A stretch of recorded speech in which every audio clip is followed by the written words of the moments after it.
Hello everyone, welcome to Grade Up. So this is a short session on a famous case जिसका judgment अभी 2 ही दिन पहले आया है. The name of the case is Netaji Achyut Shinde versus State of Maharashtra. अब हम इस केस को कहानी की तरह सुनेंगे. Let us begin. Osmanabad district में शाम के किसी वक्त सुहास नाम के एक व्यक्ति पर हमला हुआ. 4 लोग इन्वॉल्व थे, नेताजी, बाला साहेब, अनंत और समाधान. They had weapons. उसको बहुत ज़्यादा मारा पीटा.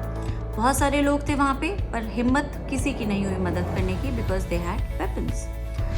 अब किसी तरह से अपने आप को बचाता हुआ वो ज्वेलरी शॉप में घुस जाता है और 2 लोग भाग जाते हैं. दूर खड़ा एक आदमी ये सब देख रहा था. उसने 4 लोग नहीं देखे, उसने बस 2 लोगों को भागते हुए देखा. उसने पुलिस स्टेशन में तुरंत कॉल लगाया और उसने कहा 2 लोग हैं, बाइक पे आप भाग गए हैं, लेकिन उन्होंने एक इंसान को बहुत मारा है और वो बहुत ही ज़्यादा इंजर्ड है.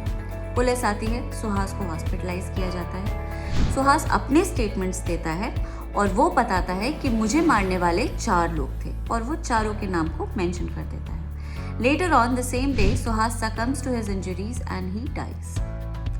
At the same night Suhas के रिलेटिव फॉर्मल कंप्लेन लॉन्च करते हैं जिनमें उन चारों को फिर से मेंशन किया गया.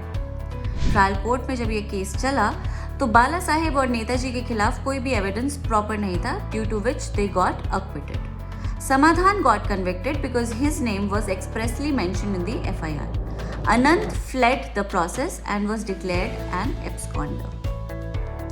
केस हाई कोर्ट में पहुंचता है. हाई कोर्ट समाधान के कन्विक्शन को अफर्म करता है और बाला साहेब और नेताजी के अक्विटल को रिवर्स कर देता है और उनको भी कन्विक्ट कर देता है. कहानी इंटरेस्टिंग हो जाती है.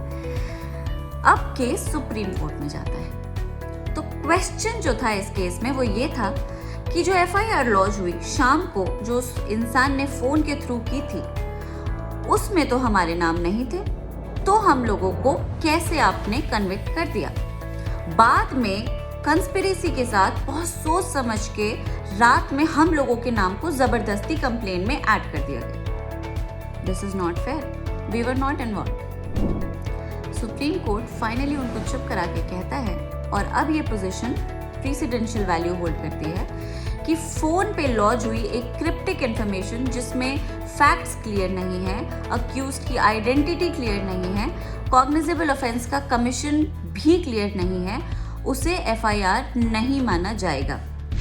Until and unless an information is completely clear on the fact of the identity, the commission of an offense, and every facts and circumstance related to the entire transaction, that information will not be treated as an FIR, especially if it is lodged through phone. 5:30 बजे जो उस आदमी ने phone पे FIR launch करवाई थी उसको supreme court reject कर देता है, और 11:30 बजे सुहास के रिलेटिव ने जो FIR करवाई थी उसको कोर्ट एडमिसिबल कंसिडर करके इन दोनों के कन्विक्शन को अफर्म कर देता है. Now the position is completely clear. Phone पे भी FIR लॉन्च हो सकती है, लेकिन उस इंफॉर्मेशन को क्लियर होना जरूरी है. All the details relating to the facts and circumstances should be entirely clear for an information to be treated as an FIR when that information is rendered through a phone call. A cryptic information, a cryptic telephonic conversation, if does not reveal the facts of the case, the identity of the accused, or the commission of a cognizable offense, will not be treated as an FIR. तो ये थी कहानी. I hope you all enjoyed it. I'll see you again with such short sessions. Thank you guys.